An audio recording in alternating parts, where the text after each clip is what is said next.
Hi hello friends, ಫಂಕ್ಷನ್ಸ್ಗೆ ಅಥವಾ ಪೂಜೆಗೆ ಗೃಹ ಪ್ರವೇಶಕ್ಕೆ ಅಂತ ಹೋದಾಗಲೆಲ್ಲ ನಮಗೆ ರಿಟರ್ನ್ ಗಿಫ್ಟ್ ಆಗಿ ಬ್ಲೌಸ್ ಪೀಸ್ಗಳನ್ನು ಕೊಟ್ಟಿರ್ತಾರೆ. ಆದರೆ ಅದ್ಯಾವುದನ್ನು ನಾವು ಹೊಲಿಸ್ಕೊಳ್ಳೋದಿಲ್ಲ, ಯಾಕೆಂದರೆ ಸ್ಯಾರಿನಲ್ಲಿನೇ ಮ್ಯಾಚಿಂಗ್ ಆಗಿರೋವಂಥ ಬ್ಲೌಸ್ ಪೀಸ್ಗಳು ಬಂದಿರ್ತವೆ. ಇಲ್ಲ ಅಂದರೆ ನಾವು ಕಾಂಟ್ರಾಸ್ಟ್ ಆಗಿರೋವಂಥ ಹೊಸ ಬ್ಲೌಸ್ ಪೀಸ್ನ ತಗೊಂಡು ನಾವು ಬ್ಲೌಸ್ನ ರೆಡಿ ಮಾಡಿಸ್ಕೊಳ್ತೀವಿ. ಆದರೆ ಬಂದಿರೋವಂಥ ಈ ಬ್ಲೌಸ್ ಪೀಸ್ ಹಾಗೇ ಉಳ್ಕೊಂಡ್ಬಿಡುತ್ತೆ. ಪ್ರತಿಯೊಬ್ಬರ ದೇವ್ರ ಮನೆಯಲ್ಲೂ ಕೂಡ ಕಳಸವನ್ನು ಸ್ಥಾಪನೆ ಮಾಡಿರ್ತೀರ ಅಲ್ವಾ? ಹಾಗೇನೆ ಇಟ್ಟರೆ ಕಳಸ ಚೆನ್ನಾಗಿ ಕಾಣಿಸೋದಿಲ್ಲ.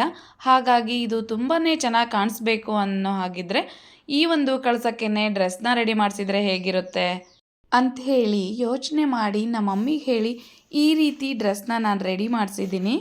ಮೊದಲೆಲ್ಲ ತಲೆ ಮೇಲೆ ಸೆರಗನ್ನು ಹಾಕೊಳ್ತಾ ಇದ್ರು. ಆ ಒಂದು ಬೇಸ್ ಮೇಲೇ ನಾನು ಕಳಸದ ಮೇಲೂ ಕೂಡ ಒಂದು ಸೆರಗನ್ನು ರೆಡಿ ಮಾಡಿಸೋಣ ಅಂತ ಈ ರೀತಿ ಸಿಂಪಲ್ಲಾಗಿ ರೆಡಿ ಮಾಡಿಸಿದ್ದೀನಿ.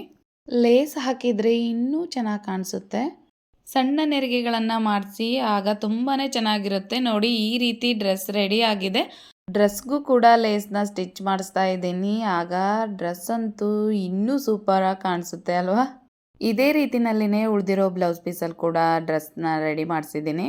ನಿಮ್ಗೇನಾದರೂ ಡ್ರೆಸ್ ಬಗ್ಗೆ ಬೇರೆ ಐಡಿಯಾಸ್ ಇದ್ದರೆ ನೀವು ಆ ರೀತಿ ಕೂಡ ಡ್ರೆಸ್ಗಳನ್ನು ರೆಡಿ ಮಾಡಿಸ್ಬೋದು. ಇದನ್ನು ಯಾವ ರೀತಿ ಈಸಿಯಾಗಿ ಹಾಕ್ಬೋದು ಅನ್ನೋದನ್ನು ನಾನಿಲ್ಲಿ ತೋರಿಸ್ಕೊಡ್ತಾ ಇದ್ದೀನಿ. ಒಂದು ನಾವು ಕಳಸವನ್ನು ಸ್ಥಾಪನೆ ಮಾಡಿರ್ತೀವಲ್ವ, ಆ ಒಂದು ತೆಂಗಿನಕಾಯಿಗೆ ಇದನ್ನು ಹಿಂದ್ಗಡೆ ಕಟ್ಟಬೇಕು. ಪ್ರತಿದಿನದಂತೆ ಕಳಸಕ್ಕೆ ಆಭರಣಗಳನ್ನು ಹಾಕಿ ಅಲಂಕಾರ ಮಾಡಿ.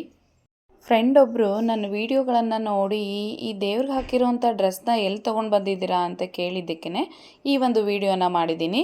ತಲೆ ಮೇಲೆ ಹಾಕುವಂತಹ ಸೆರಗನ್ನು ರೆಡಿ ಮಾಡ್ಕೊಂಡಿರ್ತೀರ ಅಲ್ವಾ, ಅದನ್ನು ಈ ರೀತಿಯಾಗಿ ಹಾಕಿದರೆ ಆ ಕಳಸ ಇನ್ನೂ ಚೆನ್ನಾಗಿ ಕಾಣಿಸುತ್ತೆ. ನೋಡಿದ್ರಲ್ವಾ, ಮನೇಲಿರುವಂಥ ಬ್ಲೌಸ್ ಪೀಸ್ಗಳನ್ನು ಯಾವ ರೀತಿ ಯೂಸ್ ಮಾಡ್ಕೊಳ್ಬೋದು ಅಂಥೇಳಿ. ಈ ಒಂದು ವಿಡಿಯೋ ನನ್ನ ಫ್ರೆಂಡ್ಗಷ್ಟೇ ಅಲ್ಲ, ನಿಮ್ಮೆಲ್ರಿಗೂ ಕೂಡ ಯೂಸ್ಫುಲ್ ಆಗುತ್ತೆ ಅಂತ ಅಂದ್ಕೊಂಡಿದ್ದೀನಿ. ಈ ಒಂದು ವಿಡಿಯೋ ನಿಮಗೆ ಇಷ್ಟ ಆಗಿದ್ದರೆ ಒಂದು ಲೈಕ್ ಮಾಡಿ. ಹಾಗೆಯೇ ನಿಮ್ಮ ಫ್ರೆಂಡ್ಸ್ ಫ್ಯಾಮಿಲಿಗೆಲ್ಲ ಈ ಒಂದು ವಿಡಿಯೋನ ಶೇರ್ ಮಾಡಿ. ಅವರು ಕೂಡ ಈ ರೀತಿ ಡ್ರೆಸ್ಗಳನ್ನು ರೆಡಿ ಮಾಡಿಕೊಂಡು ದೇವ್ರಿಗೆ ಹಾಕಿ ಅವರ ಒಂದು ದೇವ್ರ ಮನೆಯನ್ನು ಕೂಡ ಚೆನ್ನಾಗಿ ಕಾಣಿಸೋ ರೀತಿಯಲ್ಲಿ ಮಾಡಿಕೊಳ್ಳಿ. ಇದುವರೆಗೂ ನನ್ನ ಚಾನಲ್ನ ಯಾರ್ಯಾರು ಸಬ್ಸ್ಕ್ರೈಬ್ ಮಾಡ್ಕೊಂಡಿಲ್ವೋ ಸಬ್ಸ್ಕ್ರೈಬ್ ಮಾಡಿ, ನನ್ನನ್ನು ಸಪೋರ್ಟ್ ಮಾಡಿ ಅಂತ ಕೇಳ್ಕೊಳ್ತಾ ಮತ್ತೊಂದು ವಿಡಿಯೋದೊಂದಿಗೆ ಮತ್ತೆ ಸಿಗ್ತೀನಿ. ಬಾಯ್.